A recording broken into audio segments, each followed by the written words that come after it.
Boker Tov. Today's daf is daf Mem Beis. Another example of a daf that would normally take us a month. And the daf begins where we left off yesterday with the principle of Ein Sofek Motzi Midei Vadai.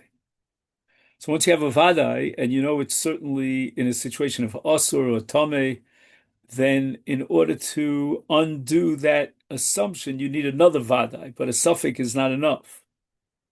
And the Gemara now raises the following question from a brisa of Maisa b'shivchaso shel matzik echad berimon. Okay, there's certain details here in the story that are not really relevant to us, but in any event, we're talking about a case of a shivcha, and the vlad of a shivcha, if it's a bar kayama, if it's a viable being, is mitame, like any tumas mess. And now the shivcha hipila nefel bar. So she had a stillborn, and she took this creation that we're not sure if it's viable or not viable, and she threw it into a pit. Uba kohen vehitzitz. Lav dafka kohen, but in this case it was a kohen who's enjoined from being metame lemesim, and he stuck his head into the bar, which means that he was what we call mahil al hames. He sort of formed a tent over the dead body. And what was the purpose of this Kohen? What was his goal? Leda, he wanted to determine im zachar im nekeva. So in other words, his premise was that if we want to determine the days of Tumah Vitara of the Oledes,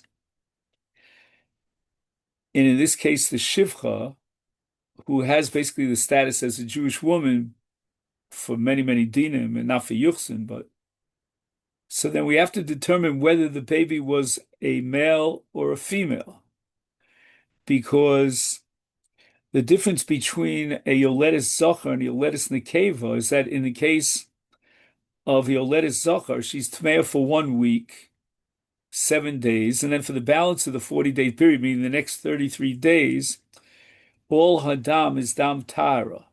In the case of an Nekeva, on the other hand, she's Tmeah for 14 days, and then any dam that she sees for the balance of the 80-day period before she brings her korban yoledes is dam tahara. So the Gemara says the fine. Now the status of the Kohen was in question here because we really don't know whether or not he's tameh. And to our surprise, v'tiru chacham, the chachamim decide that he's not tameh. And why is that so? I mean, after all, he, was Mayel al Ames. Mipnei shechulda ubardalus mitzuyin sham. There are certain creatures, certain animals like rodents and so forth and so on that are common there in that area near the bar, and therefore it's safe to assume that these kind of little creatures, these animals, they like to get a hold of flesh, and in this case, the stillborn flesh, and they dragged it out of the bar. So that even though at one point there was tumah in the bar, but that tumah was removed. Frek the Gemara, v'hahacha here, devare hitilu nefel. It seems like there was no question about the fact that what she gave birth to and put into this bar was certainly metame. It was certainly the corpse of a dead body. And now we have a suffix. We don't know if these animals, right, these little creatures, these weasels, were garu. They took it out. They dragged out the dead body before the Kohen put his head into the pit. Oh, suffix lo garu. Maybe they didn't get a chance. Maybe he got there first, and therefore he's tameh. And yet it says tiru chachamim v'ahacha. Here's a case of Kasi Safik and Motzim de Vadai. We had a Vadai Tumah in this bar. Now you have a suffix whether the Tumah was removed. And now we're going to be Matayirim based on the suffix. How can we do that when we have a principle that ain't suffix, Motzim de Vadai? So therefore, we have to introduce another suffix into the equation to justify why the Chacham will Matayir this Kohen. Lo Tema Hitila Nefel bar.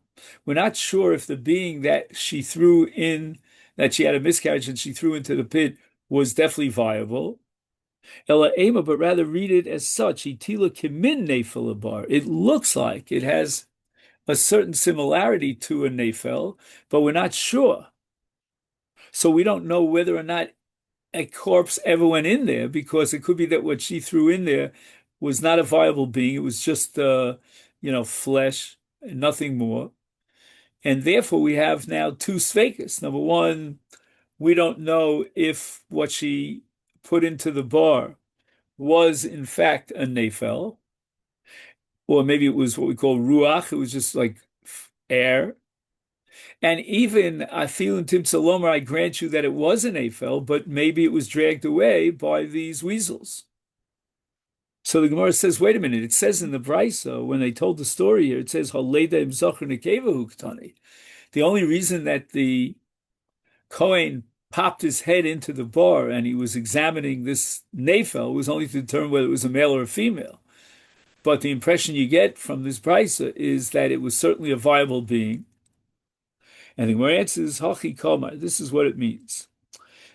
You have to sort of add words to the Brisa. When the Brisa tells us the story that the Kohen popped his head into the bar, it wasn't just to find out, determine whether it's a male or a female, but rather Leda to find out in Ruach Ipila and Nefel Ipila. Right? Did the mother, the Shivcha, discharge from her body something that was just a balloon of air, or was it a viable stillborn child? V'im Tim Salomer. Then he wanted to add another issue, that even if I find out that indeed Nefel Itila, that it was really a Nefel, so then I want to still determine Ledaim Zachem Nekeva. But it means now, according to the reformulation of this Brisa, that we start with a suffix, because we don't know whether or not it was a Nefel or Ruach. And therefore, if it was Ruach, it's not Mitami at all. And then we add another suffix, and that is whether Gira Chulda, whether or not this weasel dragged it out. So the Rabbanan would Mitayir him, Lekula, not based on the suffix that maybe the weasel took it out. The weasel would not be able to suffice as a suffix to remove a vadai, but because of the original suffix, namely whether it was Nefel Hipila or Ruach Hipila. So based on Svek we are matir. But now I want to suggest another approach to explain this and tell you that the story of the Shivcha and the Meitzik, the Kohen who put his head into the bar, is a case not of suffix and then another suffix, a double suffix, but rather a vadai and then another vadai. And that is Kevin Shechuldu Bardus Mitsuyin Shom Vadigaru. So I can grant you, according to the second approach, that Enochinami, there's no question that was in the bar, that which she discharged from her body and chucked into the bar was certainly a Vlad. It was a stillborn that's Mitami like a mess. So that's a Vadai. But the assumption that the weasel would take out the Nefel was also likewise a Vadai, and therefore we have a situation of Vadai and Vadai. So the first answer to the Gemara is that's a double suffix, and the second answer to the Gemara is it's a double Vadai. Now, we ought to make one point over here. It's very difficult to assume that we know 100% certain that the weasel took out the Nefel. So if you know it's a Nefel, then you really don't have a Vadai to remove the original Vadai of Tumah. But the Gemara apparently is working with the premise that there's something called Karov Lavadai. In other words, the statistical probability is so high that it's considered halachically, legally in Jewish law, considered like a vadai. For example, we have it at the beginning of Yoredeya. If you have somebody who comes from far away and he shechts an animal, claiming that he's a shochet, he's a mumche, we don't know him from a hole in the wall. But the Gemara says, Rov mitzuyne shchita mumchinim. You and I don't pick up a chalif and start shechting an animal. And therefore, it's karv levadai that he was a mumchi, he was an expert, and he knew what he was doing. And therefore, the animal is not treifa, but a shchuta. So we do have in the halachic universe this concept of karv levadai. Esvei, the Gemara now again raises an objection against Reish Lakish, and the Gemara says the following. Now, what we're going to see here is that even though Reish Lakish is of the opinion that a smashed idol is batel and it's no longer prohibited, but nevertheless he could agree that the arm that was set up as an image or the leg is considered Avoda Zara. And the Gemara assumes, wait a minute, this is only a fragment of the body. According to Reish Lakish, a fragment of the body is batel. It's not Avoda Zara.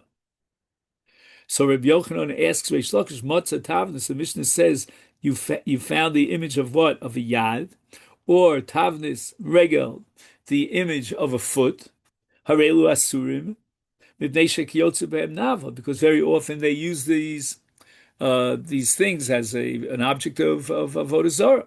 Amai, but wait a second, it's only a broken off leg, a broken off arm. Hashvarim Ninu, and according to Reish Lakish, a shever of a tzelem is, even in the case of Avodah Zarah Mamish, is mutter. And the Gemara answers the old answer, that they set up these figures of a head or a leg on a base, and that indicates that that itself was an Avodah Zarah. So if you're ever in a museum and you see a figure, an image of a leg or an arm on a base, you know for a fact that it was worshipped as Avodah Zarah. Stay away. Esvei, again, Rabbi Yochanan raised the question against Reish Lakish. From a Mishnah now, later on Daf Nun Beis, Ovei Kocham Mevatel Ovedus Kocham Shelo. The concept of bittul applies, number one, if the Ovei Kocham owns and possesses this idol and he himself is mevatel the idol, and shel chavero, or alternatively, one guy could be mevatel the idol of another guy.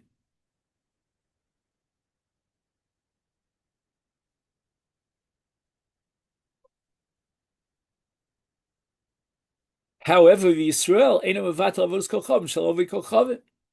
But a Jew does not have the legal power to create a bittul on an idol of a guy. So the Gemara says, Amai. Wait a second, according to you, Reish Lakish, even if no one did the bittul, just the idol fell off a ledge and broke and smashed into pieces, that itself is bittul. So if the Jew breaks the idol, why shouldn't that be bittul? Just because it's owned by a guy, to heavy, it shouldn't be any different than avodas kochavim shenishtabra me'eleh. Omer Abaye shepchasa. Pchasa means miloshem pchas, meaning he slightly, what word do I want to use? Injured. Injured is not such a good word, but in any event, he slightly ill-affected this idol, like disfigured the idol, but the idol still has the basic figure. So it's not like the case of a broken tselem where you have just pieces. Here, the fundamental figure of the image of the idol is still intact. Gemara says, "V'chipchasa maihavi." Who says that bittul requires that you destroy the entire idol, so it's totally disfigured? But Tanan, again, we have another Mishnah, again on Daf Nun Gimel, and the Mishnah says that Pchasa, right, if the idol was disfigured to some extent, only like a dent in the idol, then Afal Pishloch Seira, even though it's not demolished, nevertheless, Betela. So you see that bittul doesn't require that you completely dismember the idol. But even if you chip off a piece from the idol, or you put a dent in the idol, that itself is like a almost like a public declaration that the idol is worthless and it's batal. And when it says Hani Mili, when does that mission apply? Only to B'chasa Ove Kolchavin. If the idol worshiper went ahead and did this act of denting the idol and slightly disfiguring the idol, that itself is a declaration that is batal. Avol B'chasa Yisrael lo b'tela. Even according to Reish Lakish, who says that the pieces of an idol are batel,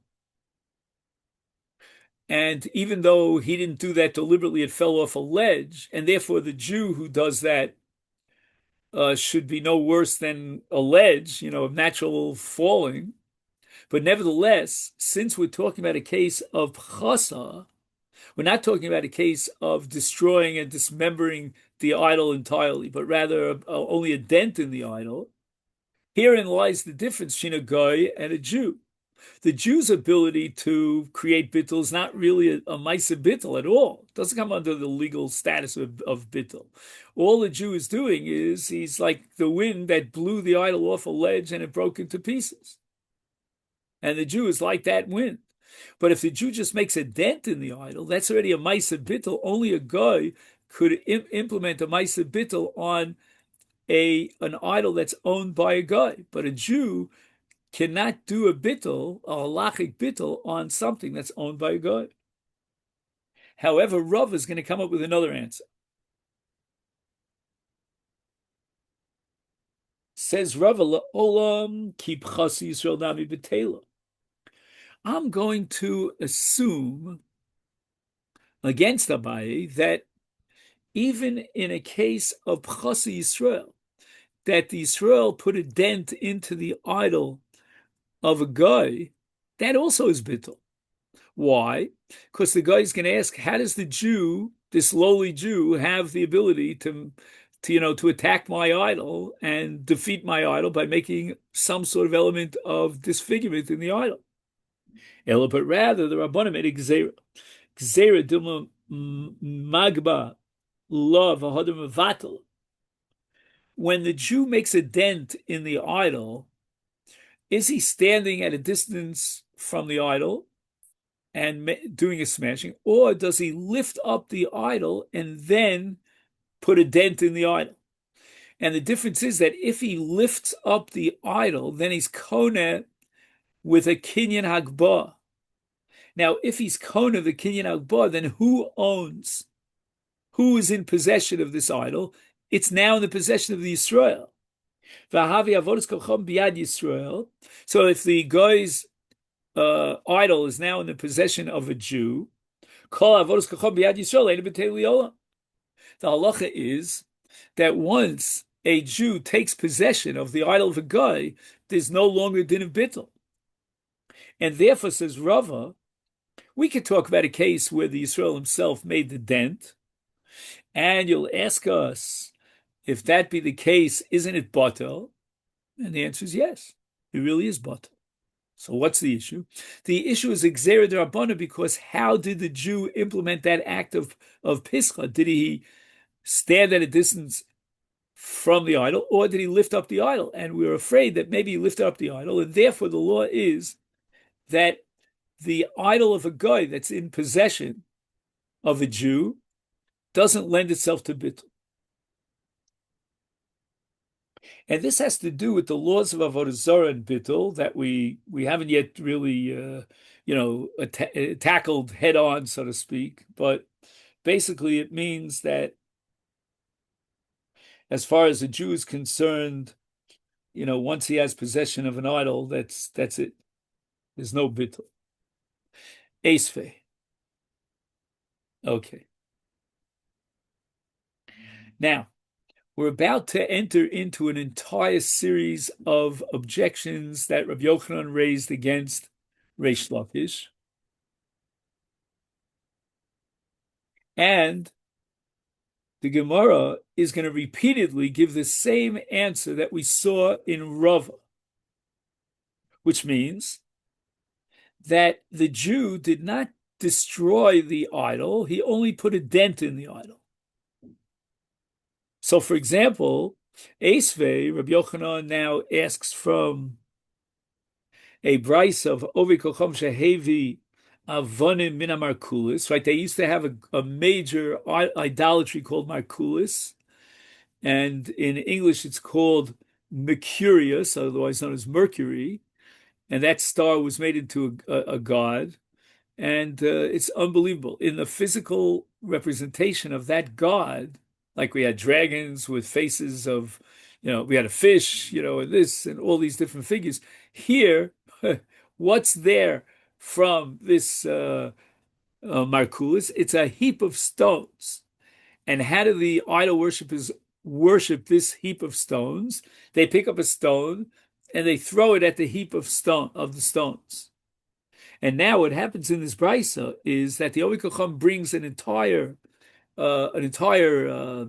wagon full of stones, and these stones were once piled up for the sake of representation of this idol Merculis, which they worship by throwing stones at it.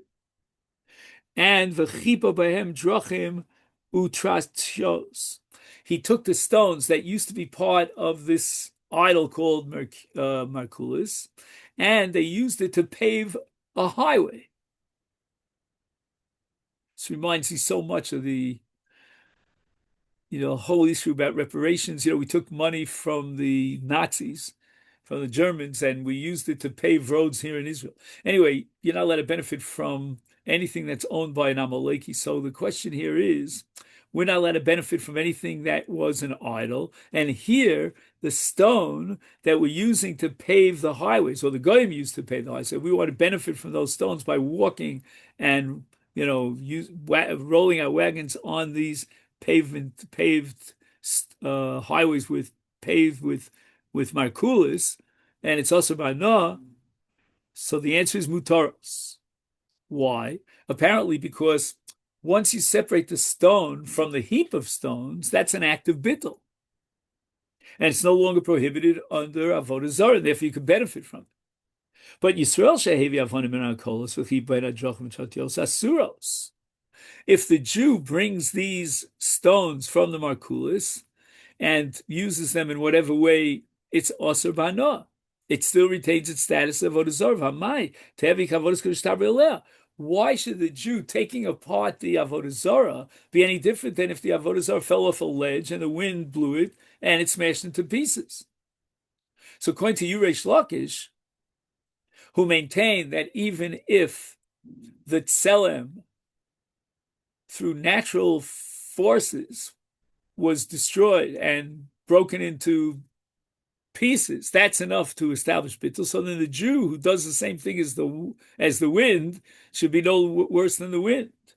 And the Gemara says, Hachinami kid Rava. We're going to have to say again, Rava. What was Rava? Rava said the Jew didn't dismember the idol entirely. All he did was he made a dent in it. And here too, the Jew did not take apart the entire heap of stones. He took out one or two stones.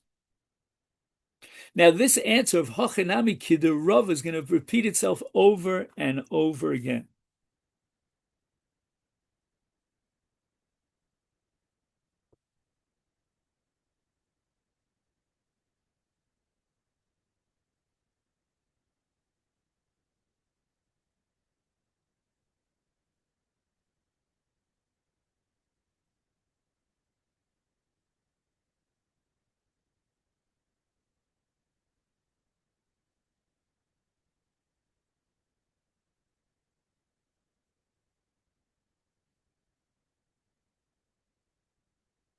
So again, the basic fundamental principle is the following. If the idol was smashed into smithereens by natural causes, through the wind or through the act of a Jew, that's bittul, because how is the idol destroyed by the forces of nature or by a Jew? It must be that the idol has no power whatsoever, and that's called bittul. The admission on the part of the idolaters that this is no power. If, on the other hand, the basic structure of the idol is still intact.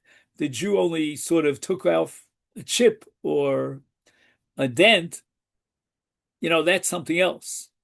Like, sometimes you go on the road and, people are rubbernecking, you see an accident. So sometimes the car is completely smashed, never, and sometimes, there are dents in the car.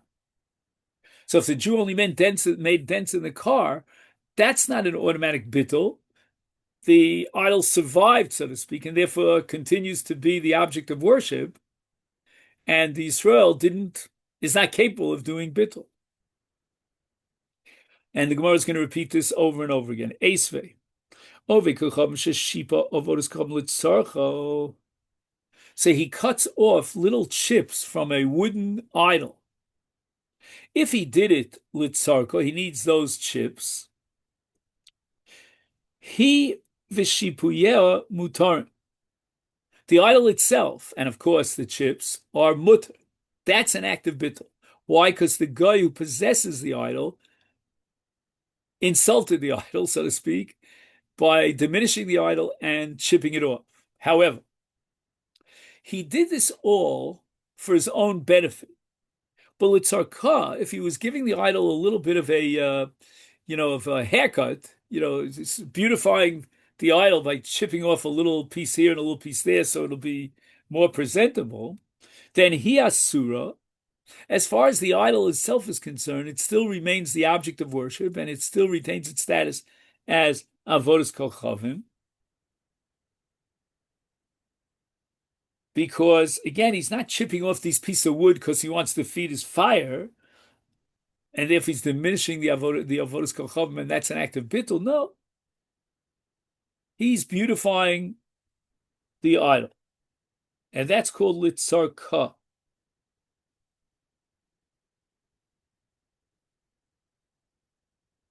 Now, I said that this was a wooden idol. I'd like to offer a slightly different possibility that it's not a wooden idol, but rather it's a tree, which is called an asherah. In other words, they very often worshipped trees, the pagans. And now he needs wood for his campfire. So he chips off from this asherah, from this tree, chips of wood. I mean, that's an act of bittul. Now, how you dare chip off pieces from an idol. But if, on the other hand, somehow he's beautifying the tree, and we have this in Maseches Shabbos where you chayiv from a malacha called zomer. I don't know if you remember that. And zomer is also where he takes off parts of the leaves or the branches or the tree itself in order to improve the tree. So now he's doing it for the sake of the idol. It's an act of honoring the idol, and therefore it still retains its status of what is called masura. However, the chips themselves are permitted, and the reason for that is because they're no longer part of the idol.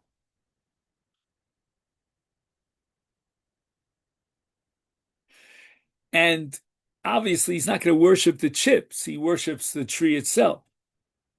However, Yisrael sheship avodas kochavim, if the Yisrael starts shaving off, chips of wood from the idol, and therefore he is trying to diminish the idol and destroy it, and that should constitute, according to Reish Lakish, an act of bittul, bein litzarko, bein litzarcha, whether or not he needs these pieces of chips to fuel his fire or not. It's asur. He v'shipu asur. Amai, according to Reish Lakish, why is this so? Tehevi avodas kocham shenishtabra me'eleh. Why is it any different than an accident that befell the idol? And you, according to you, Reish Lakish, it's batel, and it's no longer asur b'toras avodah zarah because it's dismembered. Here also, he shaves off chips of wood from this asherah. Then it's no worse than if the wind, pushed off the. Hachanami could have the same answer, that the basic structure of the avodah zarah still retains. He's only taking off little pieces. That's only a dent, and in that case, it's not bittul. By the way, there's a whole literature here about why the Gemara feels necessary to repeat the same answer over and over again. If we have the answer, we'll know how to use it whenever you raise an objection. Esvei will ask you a kasha from a Mishnah later on Daf Mem Gimel. The Mishnah says that Rabbi Yossi Omer Shochek V'Zor L'Ruch. What do you do with a metal idol? So it's literally impossible to destroy the idol, and a Jew has to destroy idols. That's a mitzvah. So Rabbi Yossi says that he should grind it and scatter it to the wind, or matil yam, or take it to the sea and scatter it on the sea. Amru lo, the Chacham said to him, Af hi nasa zevel, uksiv lo yidbak liyachabu min acheret.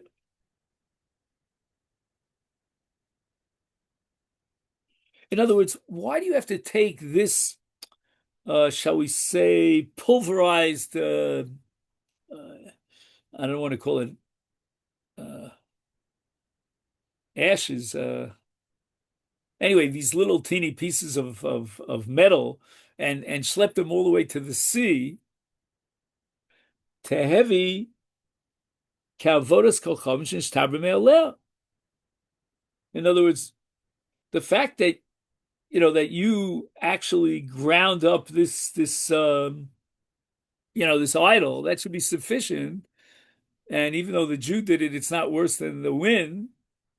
Hachinami kid Rav, the same answer as Rav. Esvei, Rav Yossi ben Yasomya no me matzah tzuras durakon. So they very often used to create an image of a dragon and worship it. So you find such a figure, but the head was cut off. But you don't know who cut it off. If it was the Yisrael who cut it off, then Yisrael cannot be mevatel avodah Zara. So what do we do in a case of safek? Mutter. Why is it mutter?